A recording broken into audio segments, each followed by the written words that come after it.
आज देखंतु चाषी भाई मानक पई धान मंडी को नहीं आउ गुटे मु नुआ इनफॉरमेशन नहीं आछि। देखंतु डिसेंबर 25 तारिख रु सरकार तरफ जहाँकि धान किणा जिवो। तेबे देखंतु डिसेंबर 25 तारिख रु एई जो धान टी किणा जिवो आपणकर कौन नुआ नियम रही एई वर्ष सरकार तरफ कौन नुआ नियम रही धान जो चाषी मैंने विक्रय करेंगे विक्रय कला समय चाषी भाई मानू कौन सबू कागजपत्र देवाई पड़ो। एथर जो सरकार तरफ धान टी किणा जिवो केते टंकारे सरकार तरफ चाषी पाखु धान टी किणा जिवो अर्थात चाषी भाई मैंने केते टंकारे एथर धान टी विक्रय करें। या सहित मंडी रे जो आपणकर कटनी छटनी होता है सरकार तरफ एथर कटनी छटनी पाई कौन नियम रही पर क्विंटाल डे सरकार तरफ केते केजी कटनी करा जिवो केते केजी आपणकर कटिंग करा जिवो। पूर्वरु आपणकर जेमिति किसी जगह रे गोटे किलो कटा जाउतला किसी जगह रे आपणकर 2 किलो कटा जाउतला सेमिति एथर सरकार तरफ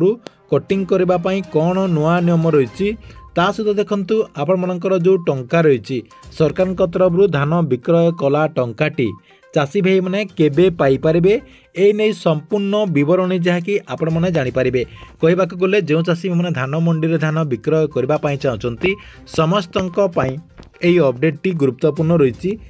आपण मैंने एई गोटे भिडियोटी को देखिदेला परे धान मंडी को नहीं संपूर्ण अपडेट टी जानीपारे ता सहित ठीक से आपण मैंने मंडी रे धान मध्य विक्रय करें जहाँकि आपण को मु ए वीडियो माध्यम रे पूरा स्टेप बाय स्टेप जनईदेवी से वीडियोटी को बिना स्किप करके शेष पर्यंत देखंतु। ता पूर्व वीडियो को गोटे लाइक कर दियंतु एवं जो मैंने चैनल टी को एजाएं सब्सक्राइब करना चैनल टी को सब्सक्राइब कर दियंतु। प्रथम देखंतु राज्य सरकार तरफ धान मंडी को नहीं बहुत बड़ा गोटे अपडेट दिया जायछि। आपण को मु सेही अपडेट टी प्रथम जणे दउछि। नवेम्बर 20 तारिख रु खरीफ धान किणा आरंभ करा जिवो। देखंतु बरगढ़ डिस्ट्रिक्ट रु सरकार तरफ खरीफ धान किणवा पाई मंडी जहाँकि शुभारंभ करा सरिछि। ता सहित देखंतु एथिरे आपणकर आउ कोन सब अपडेट होइछि। धान संग्रह वर्ष 2025-26 तार तले आपणकर लिखाइछि आम राज्य रे खरीफ धान संग्रह तारीख 1/11/2025 रु तारीख 31/3/2025 मध्य रे परिचालित करा जिवो। या सहित देखंतु आउ गुटे मध्य अपडेट तारि तले दिया जायछि। एई अवधि मध्य रे प्रत्येक जिल्ला रे फसल अमलर समय को दृष्टि रखिकी खरीफ धान क्रय कार्य संपादन करा जिवो बोली सरकार तरफ जहाँकि घोषणा करा जायछि। ता सहित माननीय मंत्री मध्य जहाँकि किछि दिन तले घोषणा करचंती जे आपणकर डिसेंबर 25 तारिख रु धान मंडीटी सबु जगार खोल केवल देखंतु नवेम्बर 20 तारिख रे आपणकर बरगढ़ डिस्ट्रिक्ट अता बिरारे धान मंडी खोलिबार शुभारंभ केवल सरकार तरफ कर दि जायछि।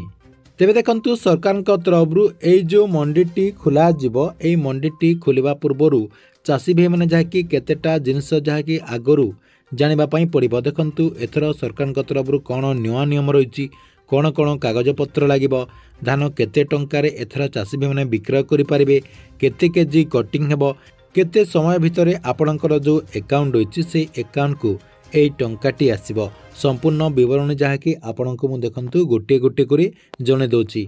प्रथम देखंतु कौन सबू अपडेट होइछि एटी आपण माने देखंतु प्रथम लिखाइ छि आपणकर राज्य रे चलित खरीफ ऋतु पई धान संग्रह नवेम्बर आसंता 20 तारिख रु खरीफ धान किणा आरंभ करा जिवो अर्थात नवेम्बर 20 तारिख रु सरकार तरफ धान किणवा पाई शुभारंभ करा जायछि। जहाँकि आपण मु पूर्वरु मध्य कहि सारिछि बरगढ़ जिल्ला रु धान किणा आरंभ नै समवाय मंत्री प्रदीप बलसामंत जहाँकि सूचना देछंती। समवाय मंत्री सूचना अनुसार आधार रे खरीफ धान संग्रह पाई मंडी गुड़िक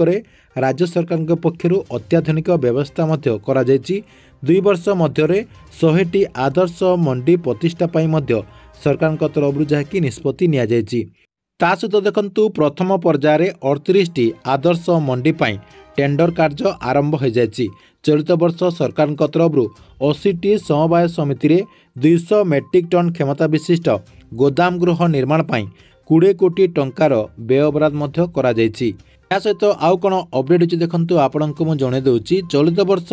एथर जहाँकि 19,67,000 चाषी धान मंडी रे विक्रय करबा पाई पंजीकरण करिसंती। तेज देखो से आपंकर प्रथम पेज्र अपडेट गला 2 नंबर पेज्र अपडेट देखो आपको मुझे जन दूसरी मध्यस्थी फायदा न नेबापी सरकार तरफ इ क्यासी व्यवस्था करा देखो आपणकर जो धान दलाल रही से जहाँकि फायदा न नेबापी सरकार तरफ एथर इ क्यासी व्यवस्था करा ता सहित देखो तार तले से कहते जे गत वर्षर धान क्विंटाल पिछा 3100 टंकार किणुंट तेणु ए वर्ष मध्य अधिक चाषी भाई मैंने पंजीकरण करछन्ते देखंतु सरकार तरफ गत वर्षर धान क्विंटाल जहाँकि 3100 होती से जहाँकि मंत्री कहवा अनुसार एथर अधिकरू अधिक चाषी भाई मैंने पंजीकरण करछन्ती तार तले रही आपंकर देखंतु इ क्यासी लागू करबा द्वारा उत्तराधिकारी प्रमाणपत्र भावे वंशावली प्रमाणपत्र अनुमति प्रमाणपत्र गोलकधंद भितर चाषी जहाँकि पड़ी बहुत असुविधा सम्मुखीन होते यही समस्या कारण अनेक चाषी पंजीकरण करना देखु आपण समस्ते जानते जे सरकार तरफ जो पंजीकरण करागला पूर्वर आपणकर वंशावली प्रमाणपत्र देवाई कहला अनुमति प्रमाणपत्र देवाई कहला से देखु सरकार तरफ कहुचे अनेक चाषी जहाँकि पंजीकरण जहाँकि करि पारि नथिले किंतु सरकार तरफ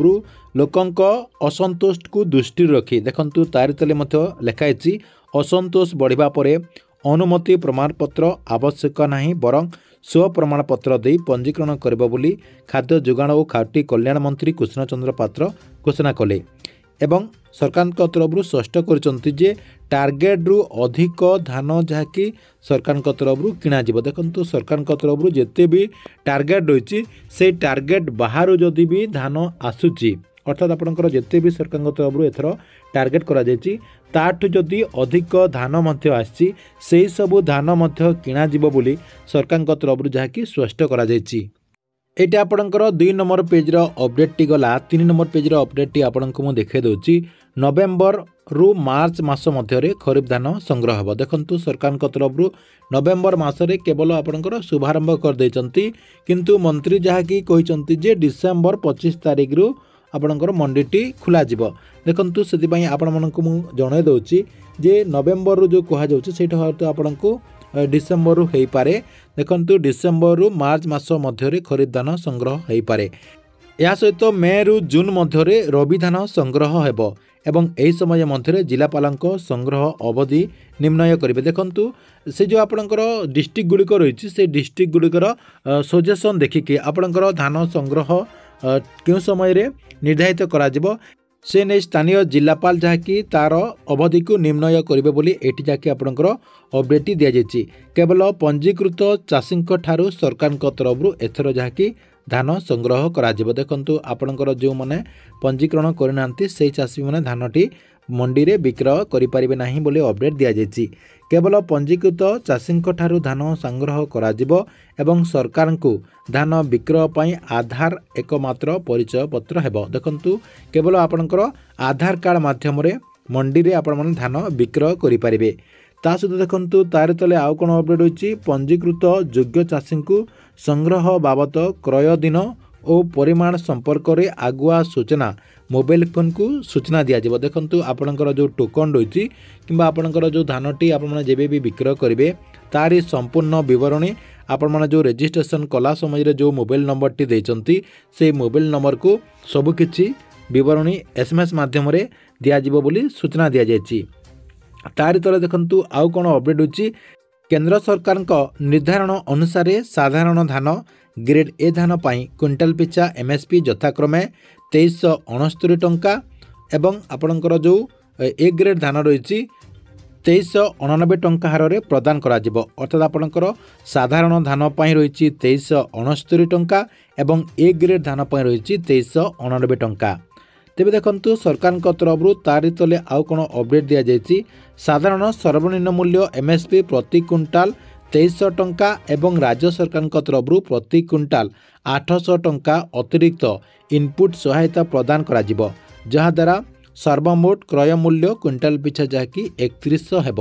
देखंतु सरकार तरफ प्रति क्विंटाल पिछा 2300 टंका दिज्व एवं आपणकर जो इनपुट सब्सिडी रही इनपुट सब्सिडी बाबद को सरकार तरफ प्रति क्विंटाल 800 टंका दिज्व एमती कर जहाँकि आपण प्रति क्विंटाल 3100 टंका मिलिबो नेक्स्ट पेज रे आउ कौन रही देखंतु शेष पेज रे आपणक पई कौन इनफॉरमेशन रही देखंतु आपणक मो जणे देउची चाषी धान विक्रय बाबद को प्राप्य टंका जहाँकि बैंक खाता को ऑनलाइन माध्यम रे बिकिबार 24 रु 48 घंटा मध्य दिज्व देखंतु आपण मन जो धानटी मंडी रे विक्रय करेंगे विक्रय करिवार 24 रु 48 घंटा भितर आपणकर प्राप्य टंका जहाँकि आपण बैंक खाता रे ऑनलाइन माध्यम रे ट्रांसफर करा जिवो। मंडी परिचालन पई मंडी पर्यवेक्षक और मंडीकरण नोडाल अकारी नियुक्त हेबे। पड़ोशी राज्यरू अधीनत धान प्रवाह को पुलिस किंबा जिला प्रशासन द्वारा नियमित जांच करा जिवो। संवेदनशील स्थान चिन्हट होई सीसीटीवी कैमेरा लगा जिवो। अंतरराज्य गतिविधि जांच पाए जिलागुड़िकर चेकपोस्ट रे कैमेरा लगवा पाए सरकार तरफ व्यवस्था करा जायथिबार सूचना रही। देखंतु बाहर राज्यरू जेमिति धान ओडिशा को न आसीबो सेथिपाई सरकार तरफ सबु बेले जहाँकि जांच प्रक्रिया जहाँकि जारी रहिबो। ता सहित देखंतु आपणकर जिलागुड़िकर जो बॉर्डर रही बॉर्डर एरिया जो आपणकर चेकपोस्ट गुड़िक रही से चेकपोस्ट गुड़िक कैमेरा मध्य लगा। ठीक अच्छे एथिला आपणक पई धान मंडी को नहीं गोटे बड़ इनफॉरमेशन। आपण को भिडियोटी केमती लगिला कमेंट बॉक्स रे निश्चय गोटे गोटे कमेंट करंतु एवं प्रत्येक दिन गवर्नमेंट नुआ नुआ योजना गुड़िकर अपडेट गुड़िक जानिबा पई चाहूतिले आमर ए जो चैनल रही चैनल टी को सब्सक्राइब करके रेगुलारली देखुता।